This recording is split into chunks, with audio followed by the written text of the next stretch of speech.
सीताराम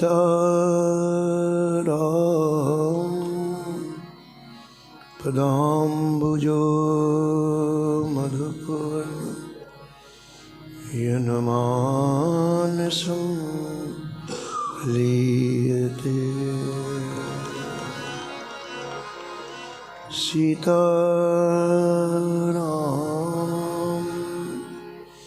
गुणावली निषिद्धिवा यज्जीवया पीते।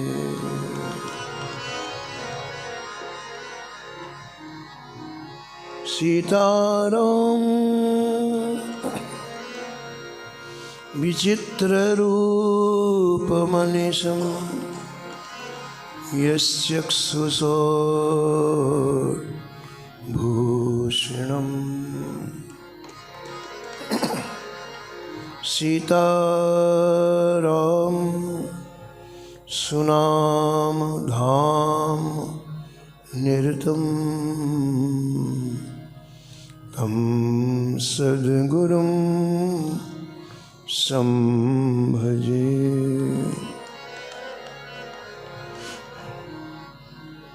नीलाम्बुज श्यामलकोमलांगं सीतासमारोपितवामभागम्। पाणो महासायकचारुचापं नमामि रामं रघुवंशनाथम्।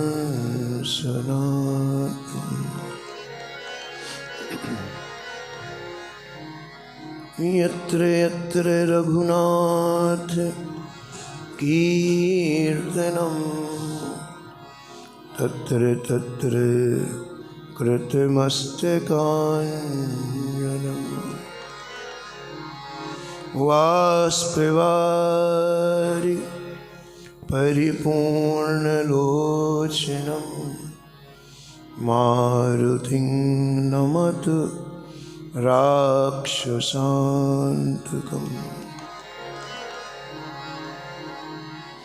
वाञ्छाकल्पतरुभ्यश्च कृपासिन्धुभ्यः एव च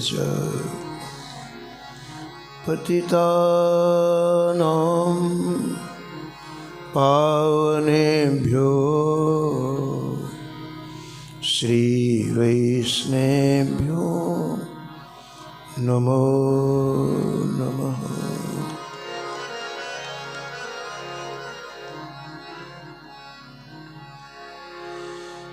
भक्त भक्ति भगवन्त गुरु चतुर नाम वपुएक। इनके पद वंदन किए नासत विघ्न अनेक। हरिजु आए विराजिए कथा सुनहु इतिहास। तुम श्रोता या माल के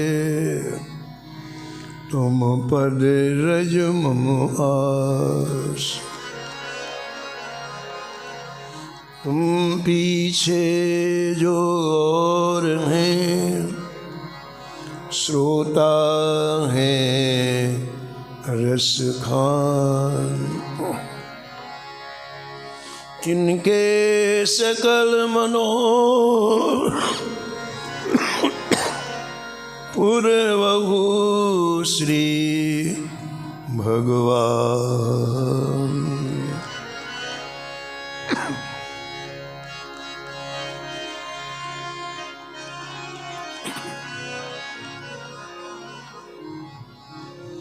राधे राधे गोविंद गोविंद राधे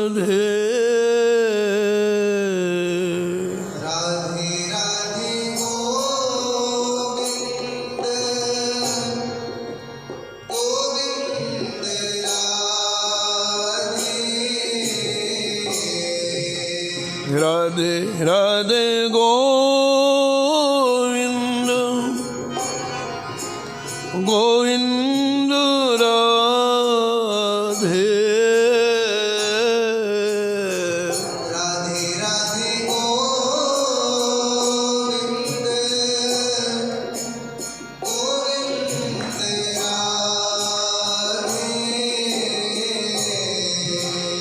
राधे राधे गोविंद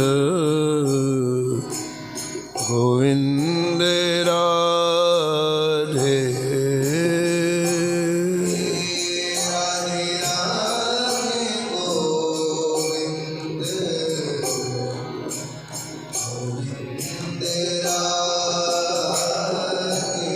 गोविंद गोविंद राधे बोलो गोपाल राधे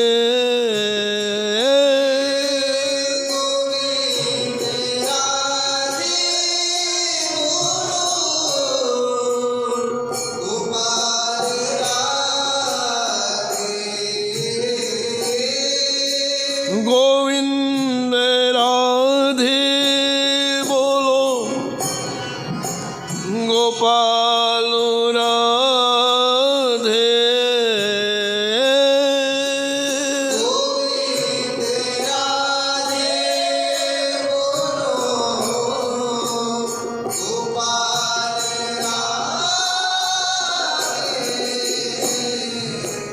राधे राधे गोविंद गोविंद राधे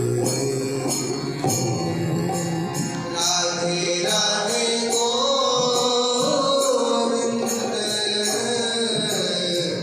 गोविंद हे राधे राधे गोविंद गोविंद राधे राधे राधे गोविंद गोविंद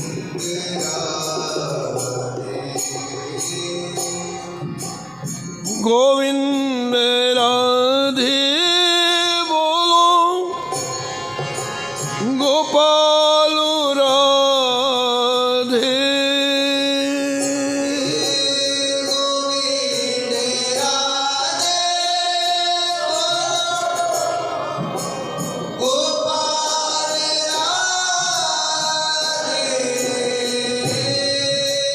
राधे राधे गोविंद गोविंद राधे राधे राधे गोविंद गोविंद श्री जानकी वल्लभ लाल की श्री मंगलमूर्ति हनुमान जी महाराज की सपरिकर श्री भक्तमाल जी की श्री स्वामी अग्रदास जी महाराज की श्री नाभाजी महाराज की श्री प्रियादास जी महाराज की सब संत भगवान की श्री वृंदावन धाम की श्री बांके बिहारी लाल की श्री राधा वल्लभ लाल की श्री गिरिराज जी महाराज की श्री यमुने महारानी की श्री रामनाम महाराज की श्री जगद्गुरु रामानंदाचार्य भगवान की श्री महाराज जी की जय जय श्री राम।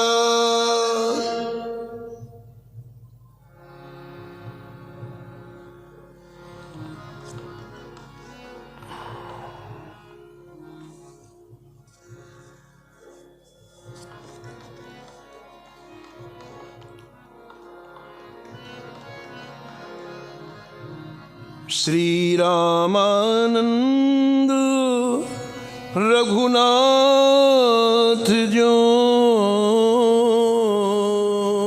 श्री रामानंद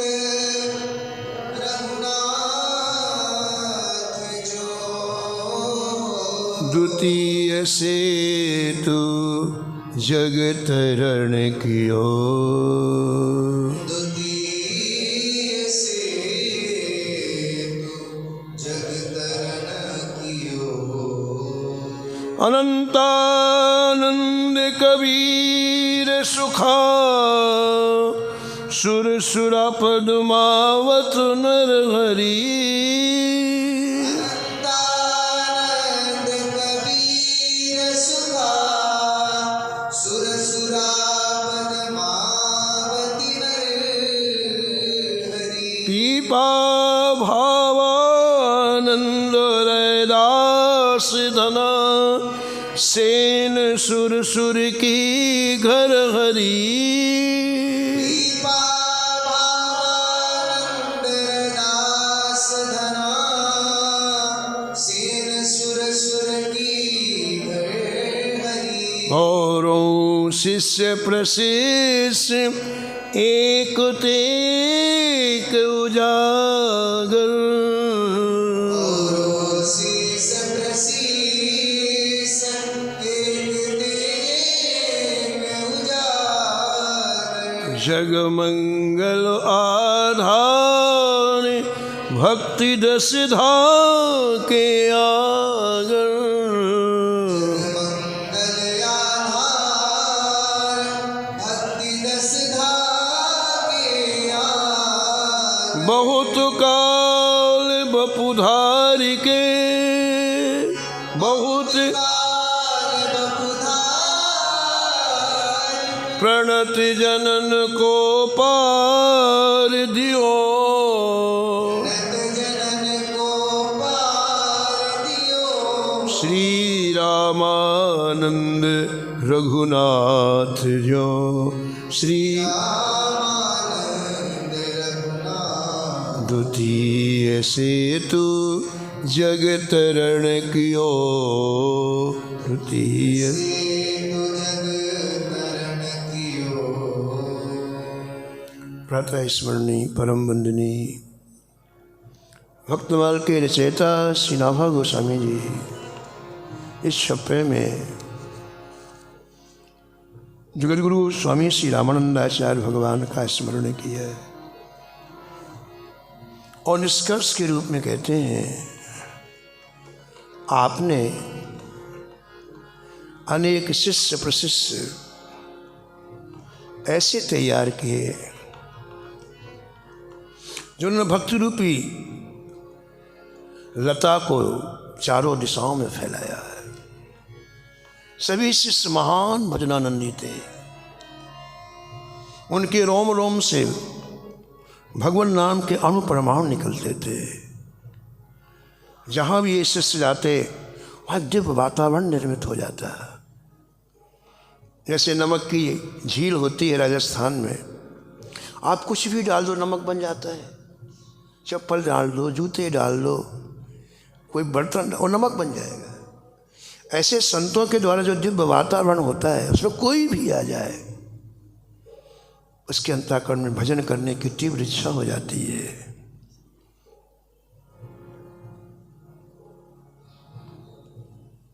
जगतगुरु श्री रामानंदाचार्य भगवान ने 12 महाभागवतों को ऐसा तैयार किया।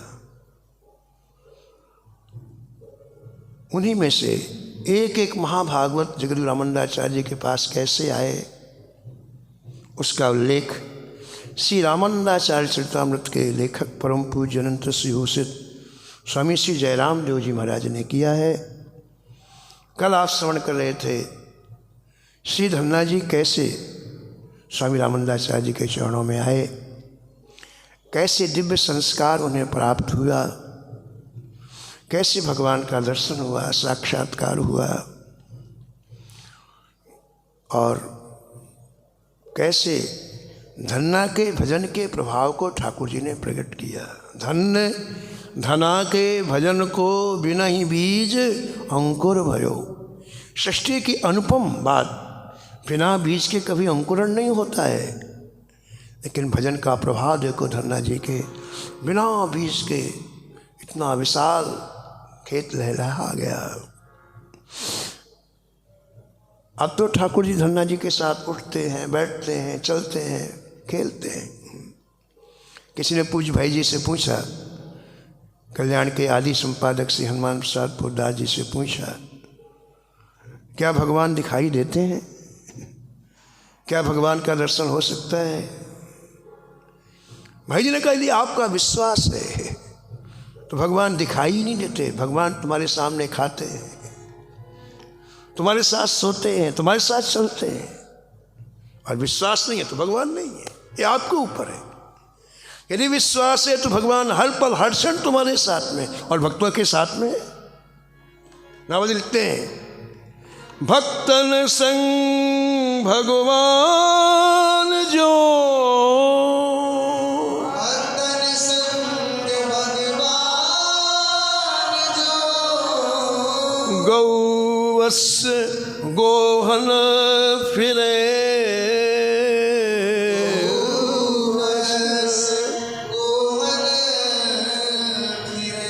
नमज महाराज कहते हैं, जैसे शरीर के साथ साथ छाया चलती है, ऐसे भक्त के साथ साथ गोविंद चलता है।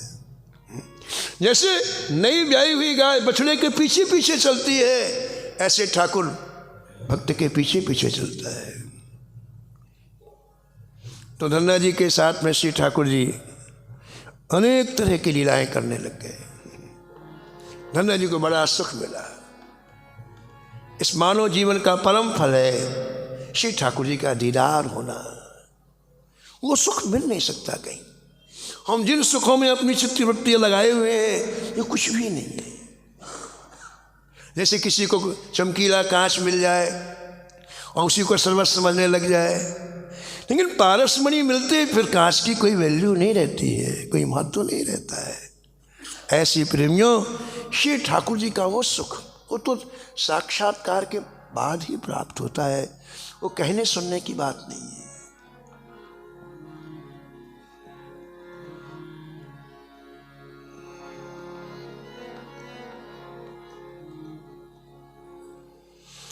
पुण्य प्रभु धन्ना सो कहो, पुण्य प्रभु धन्ना सो कहो, अब तुम काशी जाए,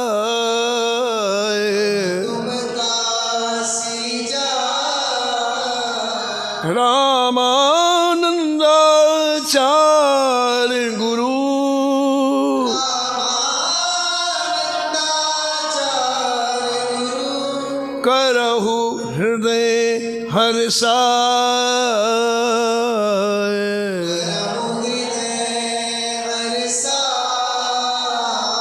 करहु हृदय हर्षाय।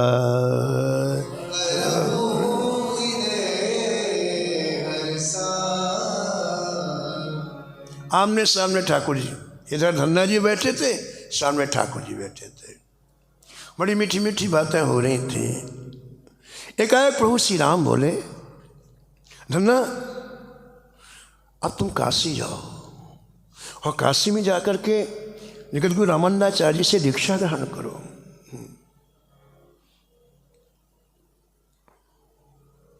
धन्ना जी ने कहा कि जय जय, आपके दीदार होने के बाद, आपके साक्षात्कार के बाद क्या गुरु की आवश्यकता होती है?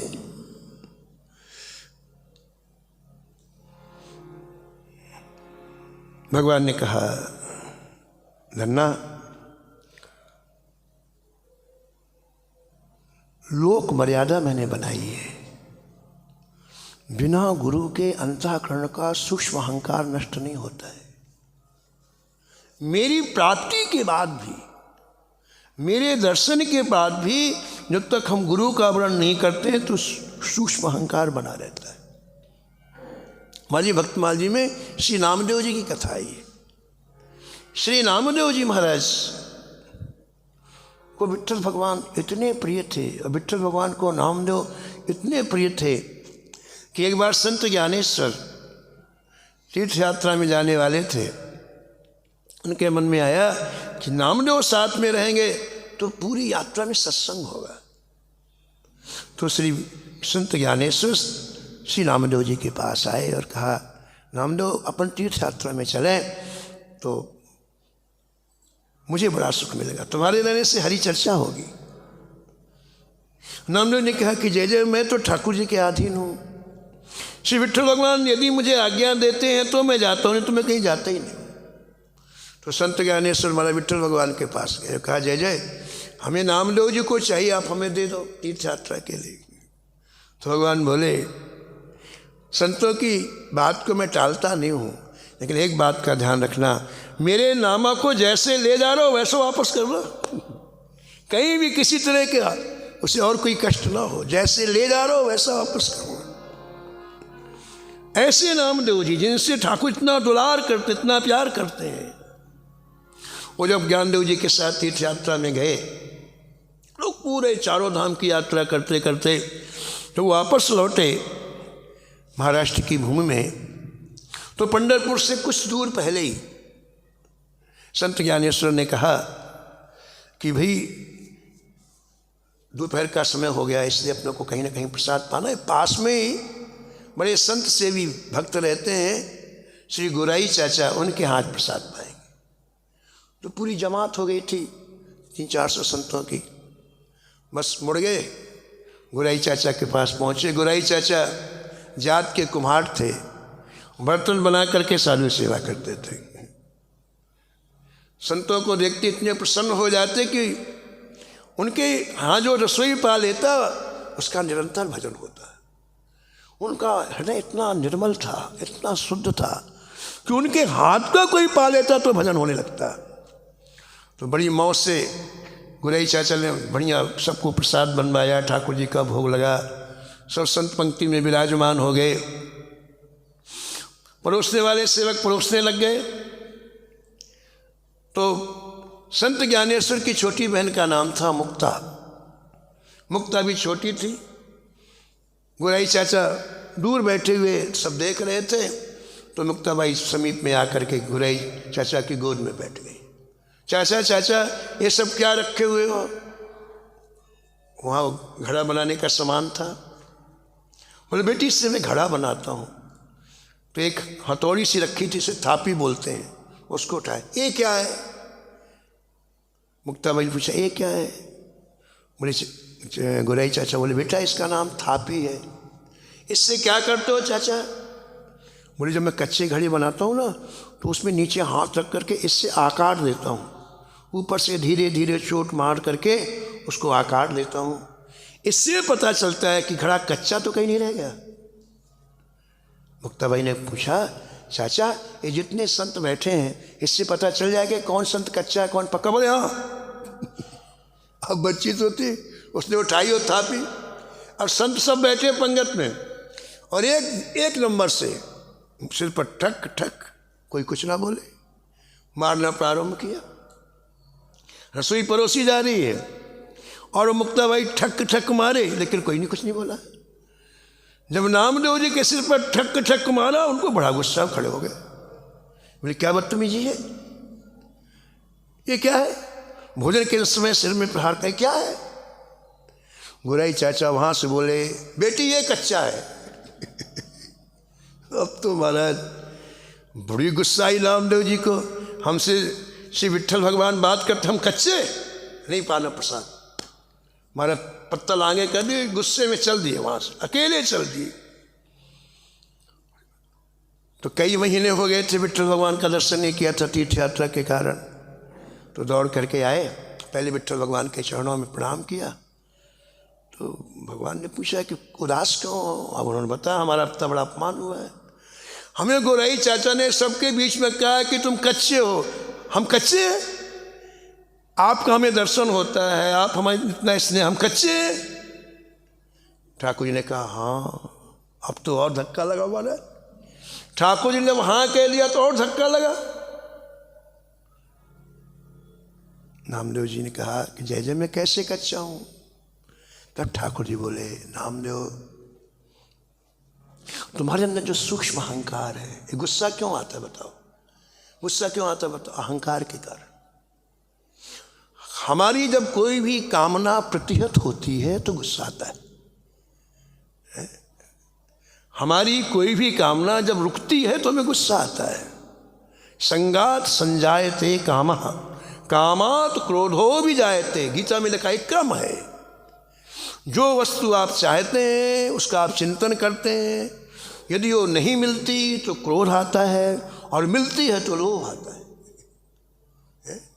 इसलिए ये जो हमारे अंदर सूक्ष्म अहंकार है वो जब आहत होता है तो हमें गुस्सा आता है। भगवान बोले नामदेव तुम्हारे अंदर जो सूक्ष्म अहंकार है, ये अहंकार तभी जाएगा जब किसी को तुम गुरु के रूप में वर्ण करोगे, किसी मनुष्य की आकृति में तुम गुरु का दर्शन करोगे। इसके पहले मैं नहीं दूर करूं तो मैं कर सकता, तुम्हें साथ इतने दिन में हो तुम। भगवान बोले यदि मैं तुम्हारा सूक्ष्म अहंकार दूर कर सकता तो इतने दिन तो मेरे साथ में हो। ये काम केवल गुरुदेव कर सकते हैं। अभी अभी एक बड़े अच्छे महाराज जी अरविंद जी हुए हैं, बड़े अच्छे लेखक, बहुत अच्छे लेखक हुआ। उनको छोटी आयु में प्रसिद्धि मिल गई। महाराज जी 9-10 वर्ष बहुत बड़े कवि थे और अपने राष्ट्र के स्वतंत्रता संग्राम में बहुत बड़ा योगदान था उनका। उन्होंने अपनी जीवनी में एक बात लिखी है। उन्होंने लिखा है कि मुझे बहुत कम आयु में पॉपुलरिटी मिल गई, यानी प्रसिद्धि मिल गई, बहुत छोटी आयु में, लेकिन मेरे मन में कोई ना कोई अभाव बना रहता। मैं सोचता मुझे इतनी संपत्ति मिल गई, इतना धन मिल गया, इतनी प्रसिद्धि मिल गई, अभाव किस बात का है, सोचता रहता। एक दिन रात्रि में मेरे मन में चिंतन आया, ओह मैंने अपने जीवन में गुरु का वर्णन नहीं किया। बस मेरे अंदर का अभाव क्यों है कि मैंने अपने जीवन में गुरु का वर्णन नहीं किया। मन में आते ही मैंने उसी रात में निश्चय किया कि प्रातःकाल मुझे जो भी, मैं दरवाज़ा खोलूँगा 4 बजे, और प्रातःकाल जो भी मुझे दरवाजे के बाहर मिल जाएगा मैं गुरु के रूप में उसको वर्णन कर लूँगा। ये मैंने निश्चय कर लिया। सुबह 4 बजे मैं उठा, मैंने अपने घर का दरवाज़ा खोला तो एक साधारण सा ब्राह्मण बगल में धोती लिए हुए, हाथ में लोटा लिए हुए स्नान करने के लिए जा रहा था। मैंने दौड़कर उनके चरणों में साक्षात प्रणाम किया, साष्टांग प्रणाम किया, कहा भगवान मैं आपको गुरु के रूप में वर्णन करना है। वो बोले महाराज मैं कुछ पढ़ा लिखा नहीं हूँ, मैं तो साधारण व्यक्ति हूँ, मुझे कोई ज्ञान नहीं हुई। अरविंद जी लिखते हैं कि मैंने कहा कोई बात नहीं, मुझे तो आपको गुरु के रूप में वर्णन करना है। और मैंने जैसे ही उनको ले जा करके अपने यहाँ गुरु के रूप में वर्णन किया, मेरा अभाव दूर हो गया। तो अरविंद जी लिखते हैं गुरु एक तत्व होता है, गुरु कोई शरीर नहीं होता है, एक तत्व है, उसे स्वीकार करते ही अभाव दूर हो जाता है। और हम यदि उसे विश्वास नहीं करते हैं गुरु तत्व को तो हमारी बीमारी वैसे की वैसी बनी रहती है। ऐसा श्री अरविंद जी ने लिखा अपनी जीवनी में। तो भगवान बोले श्री नामदेव जी से कि नामदेव भले मेरा तुम्हें साक्षात्कार हो गया है, हम तुमसे बात करते हैं, लेकिन तुम्हारे अंदर जो सूक्ष्म अहंकार है जिसके कारण तुम्हें गुस्सा आया, और संतों को गुस्सा क्यों नहीं आया? गुराई चाचा के यहाँ 400 संत बैठे थे, किसी को गुस्सा नहीं आया। तुम्हें कोई गुस्सा आया? मुक्ता ने तुम्हारे सिर पर जब 1-2 बार थापी लगाई तुम्हें, क्योंकि तुम्हारे अंदर सूक्ष्म अहंकार, उनके अंदर सूक्ष्म अहंकार नहीं। सबने गुरु का वर्णन किया है, उनका सूक्ष्म अहंकार गलित हो गया है, तुमने गुरु का वर्णन नहीं किया, सुख इस कारण तुमको गुस्सा आया है। अब महाराज नामदेव जी घबरा गए, रोने लग गए। बोले जय जय आप बताओ मैं किससे गुरु बनाऊं? अब आप ही बताओ मैं किससे गुरु बनाऊं जिससे मेरा सूक्ष्म अहंकार चला जाए। तो भगवान विठ्ठल भगवान बोले नामदेव प्रातःकाल 4 बजे तुम उत्तर दिशा की तरफ जाओ, जो पहला व्यक्ति तुम्हें मिल जाए जंगल में उसे गुरु के रूप में वर्णन करो। पर उसका नाम क्या होगा? भगवान बोले उनका नाम होगा विशोभा खेचर। वो तुम्हें मिल जाए तुम गुरु के रूप में वर्णन कर लो, जो पहला व्यक्ति मिल जाए। अब तो भगवान को प्रणाम करके नामदेव जी चले उत्तर दिशा की तरफ। चलते ही गए, चलते ही गए, चलते ही गए, घनघोर जंगल में पहुंचे। वहां उन्होंने क्या देखा कि एक टूटा हुआ शिवालय है, शिव जी का मंदिर, चारों तरफ से दीवारें टूटी हुई हैं, बीच में शिवलिंग है और एक व्यक्ति लेटा हुआ है वहां पर, बड़ा मोटा तुरंगा व्यक्ति लेटा हुआ है। और महाराज उस कैसा लेटा है अपने दोनों चरण शिवलिंग के ऊपर रखे हुए हैं, और सिर्फ नीचे, दोनों पैर शिवलिंग के ऊपर रखे हुए और पीछे। तो नामदेव जी के मन में गुस्सा है, कैसा या नास्तिक व्यक्ति है, उसको इतनी भी अकल नहीं है, शंकर जी के ऊपर पैर नहीं रखना चाहिए, इसको सबक सिखाऊंगा मैं। मंदिर तो टूटा ही था। नामदेव जी अंदर गए और गुस्से में दोनों पैरों को उठा के कस के पटका नीचे जमीन में, और जैसे जमीन में पटका तो दूसरा शिवलिंग निकल आया। फिर गुस्से में उठा के तीसरी जगह पटका, तीसरा शिवलिंग निकल आया। फिर उठा के चौथी जगह पटका, फिर शिवलिंग निकल आया। ऐसे पैर उठा के पटकते पटकते पूरे मंदिर में शिवलिंग निकल आए। अब घबरा गए नामदेव जी, अरे ये कोई महापुरुष हैं, मैंने गलती की। तो हाथ जोड़ करके पूछा, महाराज आप विश्वोबा खेचर तो नहीं हैं? वो बोले आप नामदेव तो नहीं हैं? बोले हाँ। बोले मैं भी विश्वोबा खेचर हूँ। हाँ। अब महाराज चरणों में गए नामदेव जी, जय जय, मुझे भगवान ने आपके पास भेजा है गुरु वरण करने के लिए, मुझे अपना शिष्य बना ले। विश्वोबा खेचर जी ने कहा मैंने दीक्षा दे दी। कहाँ दिया आपने? मुझे तो कान में कोई मंत्र सुनाया नहीं, कैसे दीक्षा दे दी? विश्वोबा खेचर ने कहा नामदेव, अभी तक तुम एक जगह भगवान को देखते थे, और आज मैंने तुम्हें दिखा दिया इस सृष्टि में 1 इंच जगह ऐसी नहीं जहां भगवान नहीं है। तुमने जहां मेरा पैर पटका वहां शिवलिंग। यही दीक्षा है, सर्वत्र भगवान का दर्शन करना ही दीक्षा है। प्रभु व्यापको सर्वत्र समान, प्रभु व्यापक सर्वत्र समान, प्रेम ते प्रगट होहि मैं जाना, प्रेम ते प्रगट होई मैं जाना, प्रेम ते प्रगट होहि मैं जाना, प्रेम ते प्रगट होई मैं जाना। आज से सब जगह भगवान को देखो। इस सृष्टि में एक कण भी ऐसा नहीं जहां भगवान नहीं है। हम भयभीत क्यों होते हैं? हमें लगता है हम अकेले हैं, यहाँ भगवान नहीं है। हम गलत काम क्यों करते हैं? हमें लगता है कि हम अकेले हैं, यहाँ भगवान नहीं है। अगर ये वृत्ति हमारी हो जाए सर्वत्र प्रभु हैं, तो न तो व्यक्ति कभी भयभीत होगा और ना वो कभी गलत काम करेगा। सब जगह देखो, मैं सब जगह हूँ। महाराज विश्वोबा खेचर जी के चरणों में प्रणाम किया और वंदन किया। श्री नामदेव जी ने वंदो गुरु पद पदम परागा,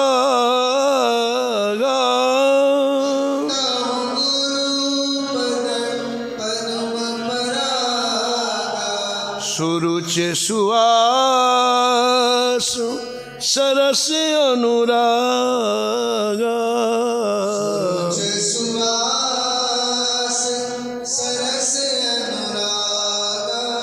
श्री गुरुपद नखो मणिगण ज्योति,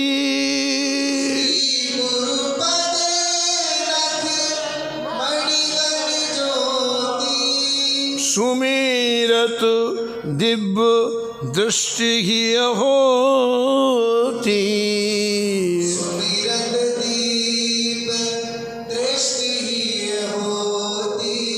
दलन मोहितम सो सुप्रकाशु,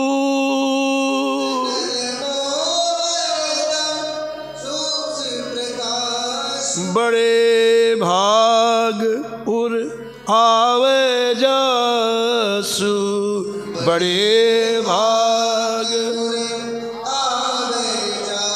आवे जासु, आवे जासु।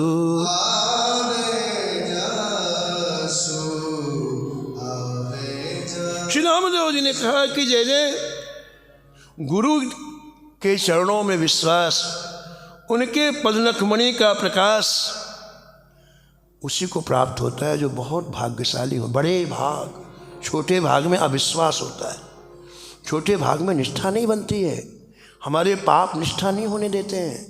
लेकिन बड़े भाग होए तो निष्ठा हो। मेरे बड़े भाग थे कि ठाकुर जी ने गुरु का परिचय कराया, यानी गुरु इतना महत्वपूर्ण है कि श्री ठाकुर जी ने भेजा आपके पास। आज मेरा भाग चरमोत्कर्ष बिंदु में पहुंच गया। श्री नामदेव जी ने गुरु का वर्णन किया है। ऐसे ही यहाँ धन्ना जी से स्वयं श्री राम जी कहते हैं, धन्ना तुम काशी जाओ और काशी जा कर के जगतगुरु रामानंदाचार्य जी को गुरु के रूप में वर्णन करो। धन्ना जी ने कहा कि जय जय, आप मिल गए, फिर भी क्या गुरु की आवश्यकता है? बड़ी अच्छी बात श्री ठाकुर जी निज मुख से कह रहे हैं। दीक्षा लेहु स्नेह समेता,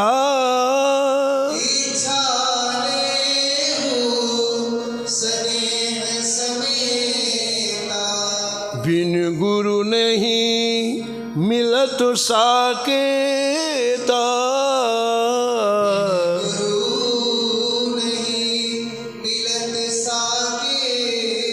मेरो ही रूप प्रगट यही काला,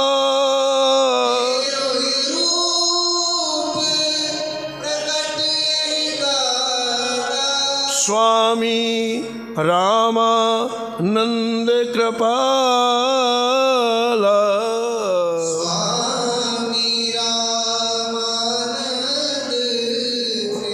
रामानंद कृपाला,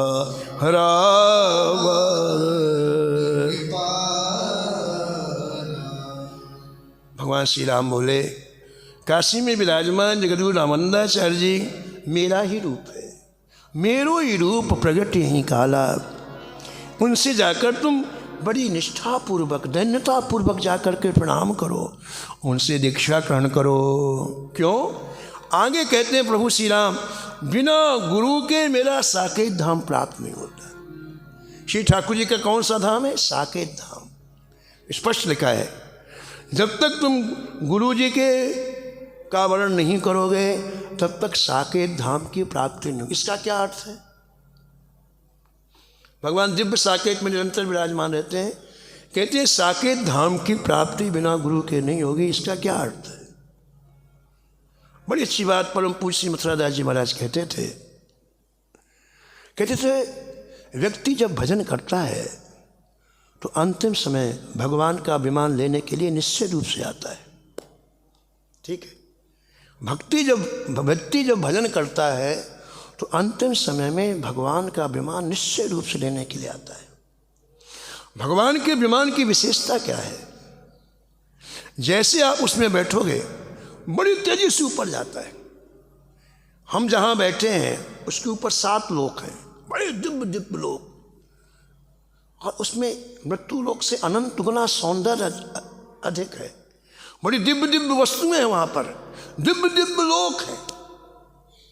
तो विमान उन लोकों के बीच से जाता है, बड़ी तेज गति से जाता है। वो विमान किसी लोक में रुकता नहीं है, वो सीधे यहाँ से जाएगा भगवान के साकेत धाम में रुकेगा, ऐसा महाराज जी कहते थे। लेकिन बड़े जो मार्के की बातें है, राष्ट्र की बातें है कि जब विमान यहाँ से चला, मान लो स्वर्गलोक पहुँचा, और स्वर्गलोक का दृश्य आपने, उसमें कांच लगा, सब दिखाई पड़ता है। स्वर्गलोक के दृश्य को देख करके आपका मन आ गया, बड़ी अच्छी वस्तु है, विमान उतार देगा। विमान तुरंत उतार, खाली जाएगा। किसी व्यक्ति को देख के आपके मन में आ गया बहुत सुंदर है, बहुत अच्छा है, विमान उतार देगा, आप खाली जाएगा, फिर आपको वहां रहना पड़ेगा।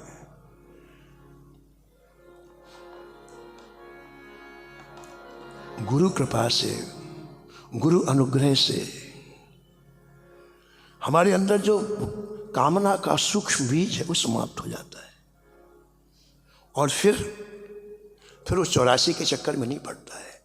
कामना ही 84 के चक्कर में घुमाती हैं, और कोई नहीं। हमारे अंदर की जो जितनी कामना है वो बार बार जन्म लेने के लिए हमें बाध्य करेंगी। गुरु कृपा से वो कामना का बीज नष्ट हो जाता है, तब वो साकेत का। संसार की कोई भी कामना जब तक है तब तक वो भगवान के धाम में नहीं जा सकता। और गुरु कृपा से ये कामनाओं का बीज समाप्त, तब वो भगवान के दिव्य साकेत में जाता है, गोलोक में जाता है, निकुंज में जाता है। ये भाव भगवान श्री राम स्वयं कह रहे हैं। दीक्षा ले हूँ स्नेह समेता, दीक्षा ले हो स्नेह समेता, बिन गुरु नाही मिलत साकेता, गुरु नाही मिलत साके, मिलत साकेता, मिलत साकेता। साकेता, मिलत साके। पूज्य महाराज जी श्रीमठ राधा जी महाराज सुनाते थे कि एक व्यक्ति घर में रहते रहते उसका मन में वैराग्य आया, बोले अब भजन करेंगे, बड़ा जीवन चला गया, थोड़ा सा जीवन बचा है, अब भजन करेंगे। तो घर से निकल करके वो एक मंदिर था ठाकुर जी का, वहाँ पहुँचा। वहाँ के जो महंत जी थे, जो संत थे, उनके चरणों में प्रणाम करके कहा, महाराज मैं भजन करने के लिए आया हूँ, मुझे चाहिए कुछ नहीं, एक समय रोटी दे दीजिएगा और जो सेवा बताओ मैं करने को तैयार हूँ। गर्मी के दिन थे, उस समय ऐसे पंखे नहीं लगते थे, एसी नहीं लगते थे, उस समय हाथ वाले पंखे होते, डोरी वाले पंखे होते थे। भगवान के अंदर पंखा लगा रहता कपड़े का और बाहर डोरी से पूरी रात संत चलाते महाराज। ऐसा कैसा भाव था संतों का, पूरी रात चलाते।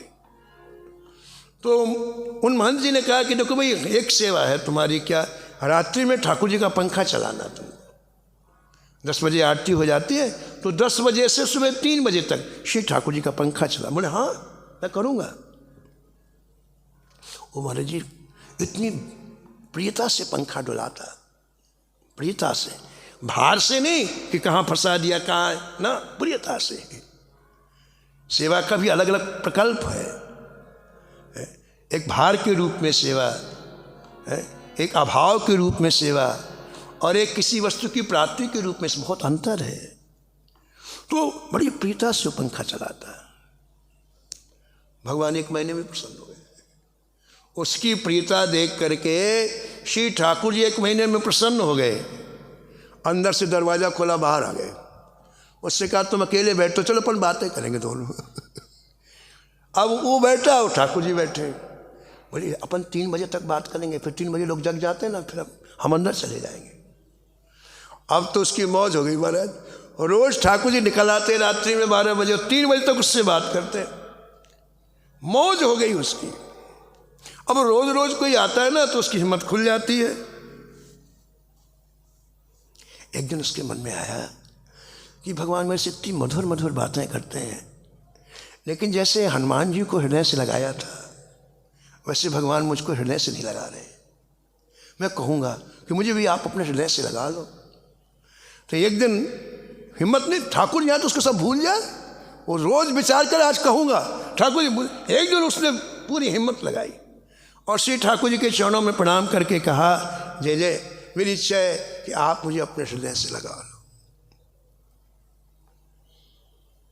श्री ठाकुर ने बड़ी अच्छी बात कही कि देखो भक्त, हम तुम्हारे हृदय के प्रेम से बड़े प्रसन्न हैं, लेकिन हमने एक नियम बनाया है, और वो नियम ये बनाया है कि जब तक कोई संत किसी को अपना नहीं कहता है तब तक हम हृदय से नहीं लगाते। इतना भाग हमने संतों को दे दिया है, हृदय का भाग हमने संतों को दे दिया है। कोई संत जब तक ये नहीं कहता है कि ये मेरा है तब तक हम हृदय से नहीं लगाते। इतना सुनते उसने सोचा, अरे सेवा में तो कोई दम ही नहीं है, मुझे तो संत की सेवा करनी चाहिए। तो महाराज उसी रात में चला गया, वो छोड़ करके चला गया। जंगल में किसी संत की कुटिया थी, 15-20 ब्रह्मचारी वहाँ वेदों का अध्ययन करते थे, कुछ संत रहते थे। वहाँ जाके उसने प्रणाम किया, बोले महाराज मुझे कोई सेवा बता दो, मैं कुछ सेवा करना चाहता हूँ। संत ने कहा गाय चलाएगा? बोले हाँ चला लूँगा। ठीक है, कल से आश्रम की गाय चलाने जाया कर। और बड़े प्रेम पूर्वक महाराज गाय चलाने लगा। 15-20 गायें थीं। जंगल ले जाता, वहाँ से घास लाता, फिर घास डालता, गोबर उठाता, गाय लगा, सारे काम करने लगा। करीब 3-4 महीने के बाद एक बार ऐसी जंगल में बरसात पड़ी, ऐसी बरसात पड़ी महाराज कि चारों तरफ अंधेरा, अपने हाथ नहीं दिखलाई पड़ता, पानी झमझम बरस रहा है। उसने सोचा अब क्या करूं? जब पानी बरसता है जंगल में तो बिलों में जाता है, जंगल में बिल होते हैं, सांप निकलते, बिच्छू निकलते। उसने सोचा कि अगर मैं नीचे खड़ा रहूंगा तो सांप बिच्छू ना काटे, तो एक पेड़ में चढ़ गया कि पानी बंद हो तब मैं जाऊं। पानी तो बंद हुआ नहीं, लेकिन गायें पहुंच गई वापस आश्रम में। गायों को अंधेरे में दिखाई पड़ता है, गायें पहुंच गई महाराज जी। और वहाँ जब पहुंची तो संत ने कहा कि ग्वारिया नहीं आया, उसका नाम ग्वारिया रख दिया था। अब बड़ी दुखी हुई, पता नहीं इस पानी में कहाँ पड़ा है, बादल गरज रहे हैं, चारों तरफ अंधेरा है। 3 घंटे के बाद पानी बंद हुआ तो वो संत इतने दयालु थे, अपने विद्यार्थियों से कहा चलो भाई ग्वारिया को खोज के लाते हैं, जंगल में कहीं आपत्ति में तो नहीं पड़ गया। 3-4 विद्यार्थी लिए, पहले लालटेन चलती थी, लालटेन लेकर के चले। अब इतने बड़े जंगल में कहाँ कोई दिखलाई पड़े, तो जंगल में आवाज़ बहुत दूर तक जाती है, आप किसी को पुकारो तो लंबी आवाज़ जाती है, सुनसान रहता है। तो संत भगवान ने आवाज़ लगाई, ओ मेरे ग्वारिया कहाँ है? अब वो एक पेड़ में बैठा हुआ था, गुखड़ा हुआ। उसने आवाज़ सुनी, संत के शब्दों में ध्यान दिया। संत ने कहा ओ मेरे ग्वारिया कहाँ है? यानी संत ने मुझे स्वीकार कर लिया, मेरे कह दिया ना, अब मेरा काम बन गया। ओ बोला गुरु जी मैं आ रहा हूँ। वो वृक्ष से नीचे उतरा और आके गुरु जी के चरणों में प्रणाम किया। गुरु जी ले गए, लेकिन अब उसको नींद कहाँ है? वो तो महाराज जैसे गुरु जी सोए भागा मंदिर में आया, अकड़ के बोला, बोले जय जय, मुझे अमुक संत ने मेरा कह दिया है। ठाकुर जी बाहर निकले और अपने हृदय से लगा लिया। यही भाग मैंने संतों को दे रखा है। ऐसे ही आज से ठाकुर जी ने गुरु की महिमा अपने निज मुख से कही है और कहा है कि धन्ना तुम्हें मेरे साकेत की प्राप्ति तभी होगी जब श्री रामानंदाचार्य जी को गुरु के रूप में वर्ण करोगे। रामानंदाचार्य चरितामृत के लेखक आगे लिखते हैं, काशी आए सुपाई,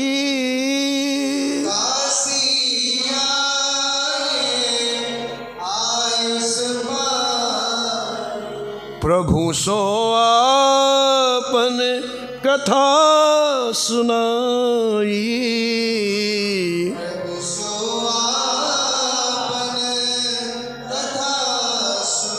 कथा सुनाई, कथा सुनाई।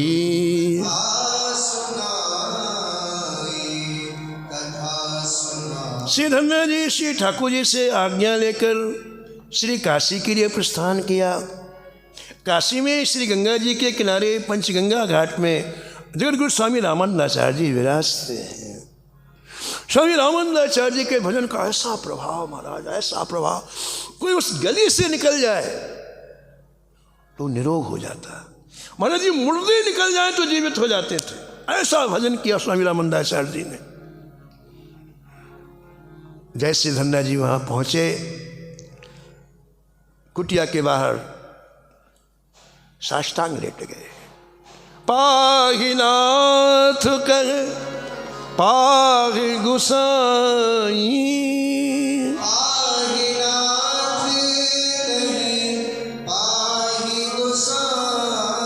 भूतल पर्यो लकुट की नाई,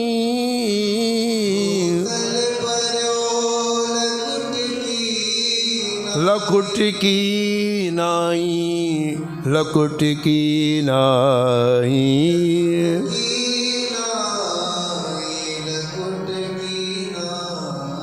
अपना परिचय दिया और कहा जय जय श्री ठाकुर जी ने मुझे आपके पास भेजा है। उनको सब पता है सृष्टि में कहाँ क्या और इन महापुरुषों को ऐसी दिव्य दृष्टि प्राप्त है, सब पता है महाराज। भरद्वाज जी के आश्रम में प्रभु श्री राम पहुंचे।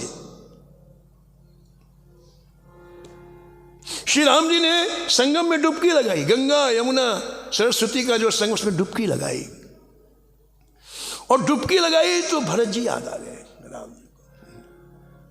और संगम में जल के भीतर आंख बंद करके प्रभु श्री राम भरत भरत भरत ऐसा जप कर रहे हैं।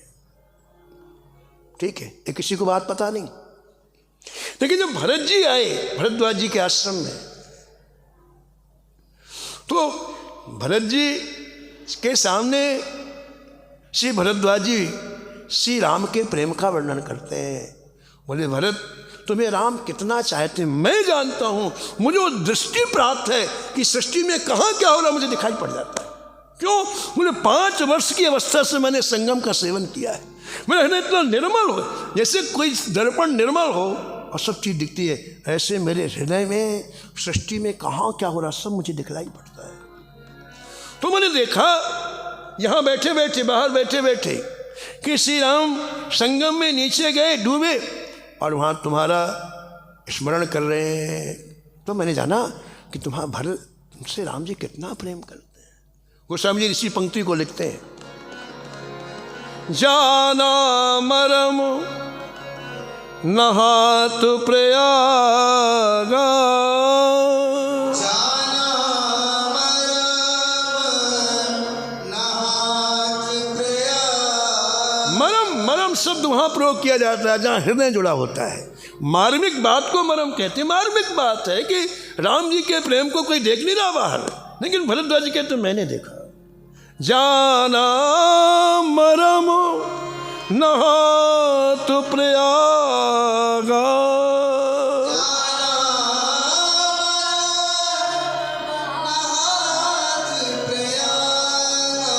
मगन हो ही तुम्हारे अनुरागा,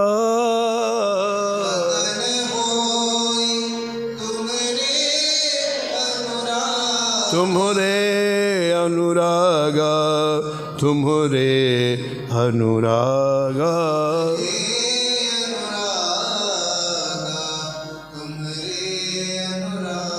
तो धन्ना जी अपने बारे में बोले, इसके पहले जगत गुरु रामानंदाचार्य सब जानते थे। उन्होंने कहा बस तुम गंगा स्नान करके आओ। गंगा स्नान करके आए और जैसे श्री रामानंदाचार्य ने दीक्षा प्रदान की, ग्रंथकार कहते हैं कि अमृत के सागर में डूब गए। दे दीक्षा रस अमीय पियावा,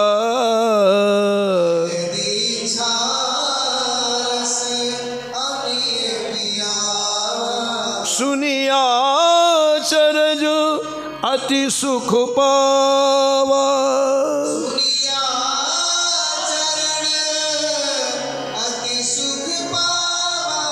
अति सुख पावा, अति सुख पावा, अति सुख पावा, अति सुख पावा। धन्ना जी परिपूर्ण हो गए। गुरुदेव की कृपा प्राप्त होते ही धन्ना जी परिपूर्ण हो गए, सारे अभाव नष्ट हो गए।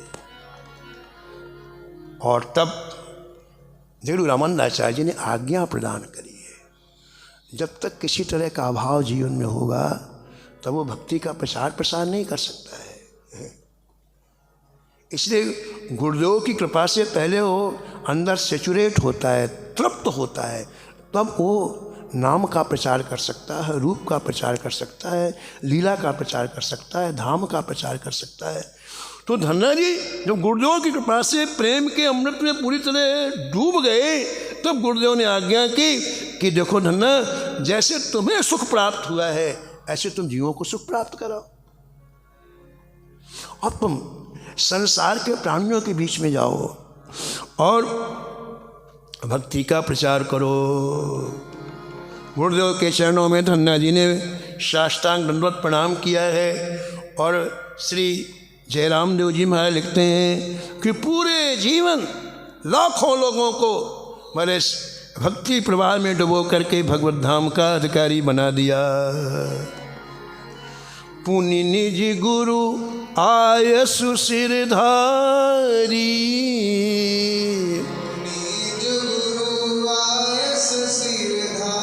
धन्ना जगो हरि भक्ति प्रचारी,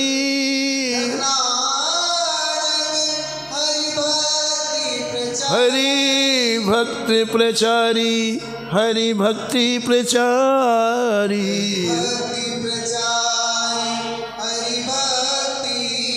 ऐसे परम भागवत धन्ना जी के चरणों में हम सभी बार बार प्रणाम करें और उनसे याचना करें कि जैसी आपकी निष्ठा गुरुदेव में हुई, श्री ठाकुर जी में हुई, उसी निष्ठा का कण हमें भी प्रदान करें। इन्हीं शब्दों के साथ वाणी को विराम, शेष कथा आप कल सुना।